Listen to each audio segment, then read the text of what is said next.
Thank you for joining Wars of the Roses. This is Knigge, Adolph Franz Friederich Ludwig, Baron von from the Encyclopedia of Freemasonry, by Albert G. Mackey.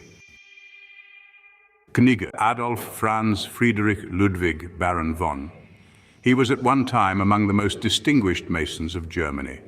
For while Weishaupt was the ostensible inventor and leader of the system of Bavarian Illnminism, it was indebted for its real form and organization to the inventive genius of Knigge. He was born at Brendenbeck, near Hanover, October 16, 1752. He was initiated January 20, 1772, in a lodge of strict observance at Kassel, but does not appear at first to have been much impressed with the institution. For in a letter to Prince Charles of Hesse, he calls its ceremonies absurd juggling tricks. Subsequently, his views became changed, at least for a time. When, in 1780, the Marquis de Costanzo was dispatched by Weishaupt to northern Germany to propagate the order of the Illuminati, he made the acquaintance of Knigge and succeeded in gaining him as a disciple. Knigge afterward entered into a correspondence with Weishaupt, in consequence of which his enthusiasm was greatly increased.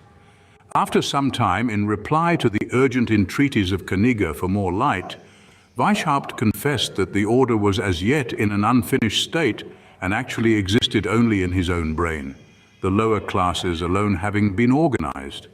Recognizing Knigge's abilities, he invited him to Bavaria and promised to surrender to him all the manuscript materials in his possession, that Knigge might out of them, assisted by his own invention, construct the high degrees of the rite. Knigge accordingly repaired to Bavaria in 1781, and when he met Weishaupt, the latter consented that Knigge should elaborate the whole system up to the highest mysteries.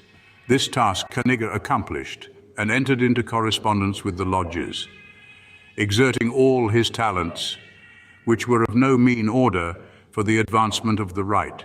He brought to its aid the invaluable labors of Bode, whom he prevailed upon to receive the degrees.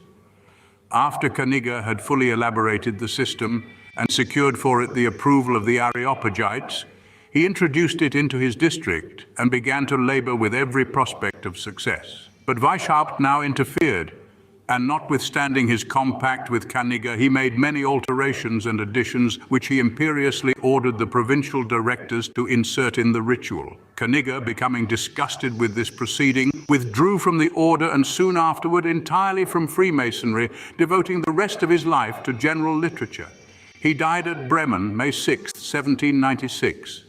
Knigge was a man of considerable talents and the author of many books, both Masonic and non-Masonic. Of these, the following are the most important. A work published anonymously in 1781 entitled Über Jesuiten, Freimauren and Deutsche Rosenkreuzer, that is, on the Jesuits, Freemasons and Rosicrucians, Versuch über die Freimaurerei, that is, Essay on Freemasonry in 1784. Beitrag zur neuesten Geschichte des Freimaurerordens, i.e. Contribution towards the latest history of the Order of Freemasons in 1786, and, after he had retired from the Illuminati, a work entitled Philo's endliche Erklärung, or Philo's Final Declaration, 1788, which professed to be his answer to the numerous inquiries made of him in reference to his connection with the order. Among his most popular non-Masonic works was a treatise on social philosophy with the title of Über den Umgang mit Menschen, or On Conversation with Men. This work, which was written toward the close of his life, was very favorably received throughout Germany and translated into many languages. Although abounding in many admirable remarks on the various relations and duties of life, to the Mason it will be particularly interesting as furnishing a proof of the instability of the author's opinions, for with all his abilities, Knigge evidently lacked a well-balanced judgment.